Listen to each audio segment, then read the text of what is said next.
आज हम एक ऐसे महान परोपकारी संत के बारे में चर्चा करेंगे जो अपने समाज सुधार के कार्यों और सत्य आध्यात्मिक ज्ञान देने के लिए दुनिया भर में जाने जाते हैं। बहुत से लोग उन्हें 2014 में बरवाला की घटना के बारे में और 2006 में करोत्था कांड की घटना के बारे में जानते हैं। जी हाँ, हम बात कर रहे हैं जगत गुरु तत्वदर्शी संत रामपाल जी महाराज की। अधिकतर लोग संत रामपाल जी को मीडिया के द्वारा स्वयंभू संत घोषित करने के कारण तथा कोर्ट की अवमानना करने वाला समझते हैं, परंतु ये सत्य नहीं है। 2014 में न्यूज चैनल वालों ने जो दिखाया और प्रिंट मीडिया वालों ने जो छापा वो बिल्कुल झूठ था। पूरा सच जानने के लिए कार्यक्रम को अंत तक जरूर देखिएगा।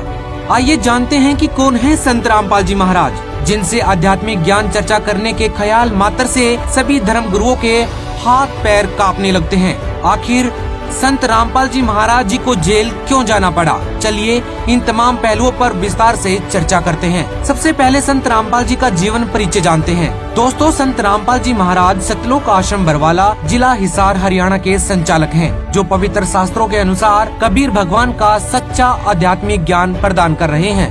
मासा घटे न तिल बधे, विद न लिखे जो लेख, सच्चा सतगुरु मेट कर ऊपर मार मेघो।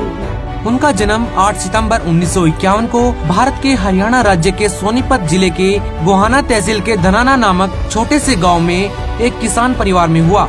उनके पिता का नाम भगत नंदराम और उनकी माता का नाम भक्तमती इंद्रो देवी है। अपनी पढ़ाई पूरी करने के बाद हरियाणा प्रांत के सिंचाई विभाग में वे जूनियर इंजीनियर की पोस्ट पर नौकरी में लगे।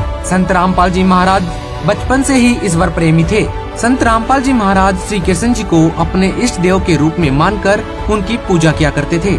श्री कृष्ण जी के अलावा भी बाबा श्याम जी, शिव जी, माता दुर्गा और हनुमान जी के वो अनन्य मन से भक्ति किया करते थे। हनुमान जी में एक विशेष आस्था होने के कारण वे राजस्थान के एक प्रसिद्ध हनुमान मंदिर में दर्शन के लिए हर साल जाया करते थे। संत रामपाल जी महाराज की परमात्मा में विशेष रुचि थी। 17 फरवरी 1988 को उन्होंने कबीर पंथी स्वामी रामदेवानंद जी को अपना पहला और अंतिम गुरु धारण किया। संत रामपाल जी को नाम दीक्षा 17 फरवरी 1988 को फाल्गुन महीने की अमावस्या को रात्रि में प्राप्त हुई। संत रामपाल जी महाराज अपना वास्तविक जन्मदिन भी इसी को कहते हैं, जिसे वे अपना आध्यात्मिक जन्म भी कहते हैं। उस समय संत रामपाल जी महाराज की आयु 37 वर्ष की थी। संत रामपाल जी महाराज जी के अनुयायी इस दिन को बौद्ध दिवस के रूप में जानते हैं। मीडिया के द्वारा फैलाई झूठी खबरों के कारण आम जनता उन्हें स्वयंभू संत मानती है, परंतु ऐसा नहीं है।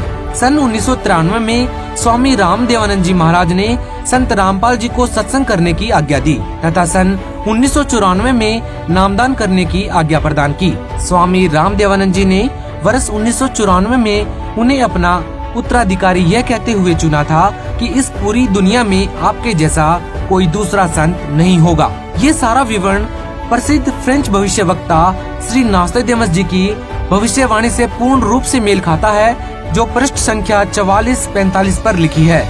जिसमें उस तत्वदृष्टा सायरन का आध्यात्मिक जन्म होगा, उस दिन अंधेरी अमावस्या होगी। उस समय उस विश्व नेता की आयु 16, 20, 25 वर्ष नहीं होगी। वह तरुण नहीं होगा, बल्कि वह प्रौढ़ होगा और वह 50 और 60 वर्ष के बीच की उम्र में संसार में प्रसिद्ध होगा। वह सन 2006 होगा। जेई के पद से स्वयं इस्तीफा दिया, जिसका प्रमाण है सन 1994 से 1998 तक संत रामपाल जी महाराज ने घर घर, गांव गांव, नगर नगर में जाकर सत्संग किया। 1994 से आज सन 2021 तक 27 सालों में उनके बहुसंख्या में अनुयायी हो चुके हैं। भक्ति मार्ग में लीन होने के कारण संत रामपाल जी महाराज ने अपनी जेई की पोस्ट से सन 1995 में त्याग पत्र दे दिया, जो हरियाणा सरकार के द्वारा 16 मई 2000 को पत्र क्रमांक 34923500 दिनांक 16 मई 2000 के तहत स्वीकृत है। आखिर संत रामपाल जी को जेल क्यों जाना पड़ा? ऐसे न्यूज की टीम ने इस प्रश्न का उत्तर जानने के लिए एक स्पेशल पड़ताल की। एक तरफ तो बिकाऊ मीडिया के द्वारा फैलाई और दिखाई झूठी खबरें थीं और दूसरी तरफ संत रामपाल जी के अनुयायियों के बयान थे। हमने इस बात की जड़ तक पहुंचने के लिए संत जी के आश्रमों से लेकर उनके घर तक की जांच की। आश्रम के आसपास रहने वाले लोगों के साथ और आश्रम में रहने वाले उनके अनुयायियों से बात की। अंत में हम इस नतीजे पर पहुँचे कि 2014 में हुए बरवाला कांड में संत रामपाल जी और उनके अनुयायियों के साथ घोर अन्याय हुआ है। 18 नवंबर 2014 को हुए बरवाला कांड में बीमार अवस्था में ही संत रामपाल जी महाराज ने कानून को सर्वोपरि रखते हुए स्वयं को हरियाणा पुलिस के हवाले कर दिया था, जबकि उनके पास कोर्ट से हाजिरी माफी का पत्र और डॉक्टरों के द्वारा किया जा रहे इलाज के सभी सबूत थे, परंतु दबाव के कारण उन्हें जेल भेज दिया गया। संत रामपाल जी पर लगाए गए अधिकतर केसों में संत रामपाल जी और उनके शिष्य बरी हो चुके हैं। सरकार और प्रशासन ये जानते हैं कि संत रामपाल जी बिल्कुल बेकसूर हैं, जिसके बावजूद भी वे आज तक जेल में ही हैं। आखिर क्यों जेल में बंद होने के बावजूद भी महीने के 30 दिन सोशल मीडिया पर उनके नाम का परचम फहराता रहता है। दोस्तों, सप्ताह के लगभग हर दूसरे दिन संत रामपाल जी महाराज जी का टैग ट्विटर पर नंबर 1 पर ट्रेंड कर रहा होता है। संत रामपाल जी का ज्ञान इतनी तेजी से लोगों के दिलों में अपनी जगह बना रहा है कि मानो कोई तूफान उठा हुआ हो, जिसे रोकना मुश्किल ही नहीं नामुमकिन है। संत रामपाल जी के शिष्य ट्विटर, फेसबुक आदि सोशल मीडिया प्लेटफॉर्म पर समाज सुधार के कार्यों से संबंधित टैग चलाते रहते हैं। टैग के माध्यम से संत रामपाल जी के द्वारा बताए जा रहे शास्त्र आधारित ज्ञान और सत्संगों को देखने के लिए लोगों को प्रेरित करते हैं, ताकि संपूर्ण मानव जाति का उद्धार हो सके। यही संत रामपाल जी का उद्देश्य भी है कि कबीर जी के बताए मार्ग पर चलकर हम सभी सतलोक हमारे निज धाम यानी कि हमारे उस स्थान पर पहुंच सकें जहां पर कभी जन्म मृत्यु नहीं होती है।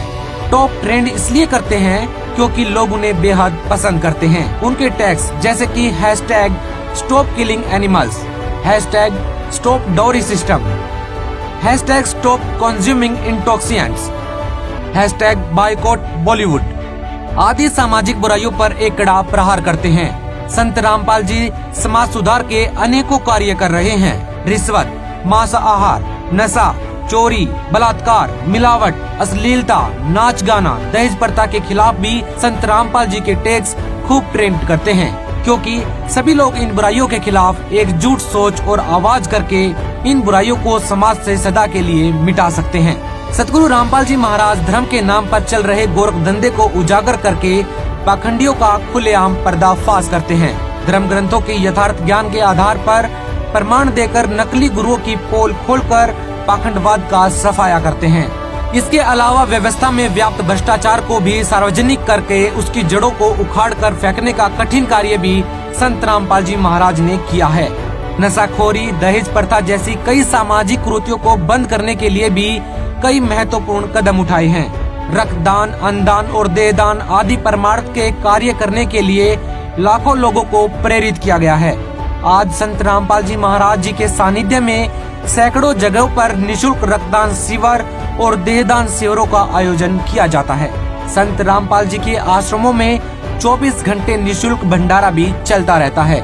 संत रामपाल जी महाराज बताते हैं कि मनमानी परंपराएं, शास्त्र विरुद्ध साधनाएं और लोक दिखावा भक्ति मार्ग में बाधक है। सामाजिक कुरीतियों जैसे कि दहेज प्रथा, विवाह में बैंड बाजा डीजे बजाना, बेशर्मी से नाचना, लोक दिखावा और फिजूल खर्ची, नारी के प्रति असमानता और उपेक्षा पूर्ण भाव रखना, जादू टोना, मंत्र तंत्र और मनोकामना पूर्ति के लिए जानवरों की बलि देना जैसे अंधविश्वास करना, शारीरिक और मानसिक विकास को विक्षिप्त करने वाली बाल विवाह प्रथा, 4 वर्णों की भेदभाव की अन्यायवादी वर्ण व्यवस्था, मृत्यु भोज, जन्म उत्सव, पटाखे बजाना और अन्य सारे त्योहार मनाना सब त्यागने योग्य क्रियाएं हैं। इनके साथ समाज को बांटने वाले जातिवाद, संप्रदायवाद, अक्षेत्रवाद, भाषावाद, प्रांतवाद आदि कुरीतियों को जड़ से समाप्त करना आवश्यक हो गया है।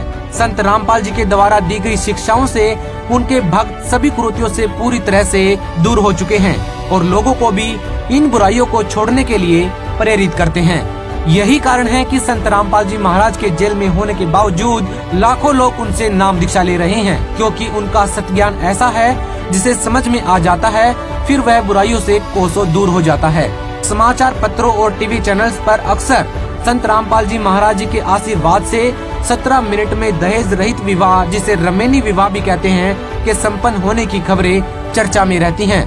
हजारों लोगों की कैंसर, एड्स, डायबिटीज, टीबी आदि जैसी अनेकों लाइलाज बीमारियां ठीक हो चुकी हैं। संत रामपाल जी का उद्देश्य है कि पृथ्वी सर्व के समान हो और इस घोर कलयुग में पुनः सतयुग जैसा वातावरण हो। जीव हमारी जाति है, मानव धर्म हमारा, हिंदू, मुस्लिम, सिख, ईसाई धर्म नहीं कोई न्यारा। जगत गुरु तत्वदर्शी संत रामपाल जी महाराज जी के 71वें अवतरण दिवस के उपलक्ष्य में 8 सितंबर 2021 को एक विशेष कार्यक्रम साधना टीवी पर सुबह 11 बजे से 1 बजे तक और श्रद्धा चैनल पर सुबह 10 बजे से 1 बजे तक आयोजित किया जाएगा। इस वीडियो को देखने वाले सभी भाई बहनों से निवेदन है कि उस कार्यक्रम को श्रद्धा पूर्वक अवश्य देखिएगा और संत रामपाल जी महाराज से नाम दीक्षा लेकर महान परिवर्तन के इस परोपकारी कार्य में अपना सहयोग दें और परोपकारी संत रूप में आए परमात्मा को पहचानें। आपका बहुत बहुत धन्यवाद दोस्तों।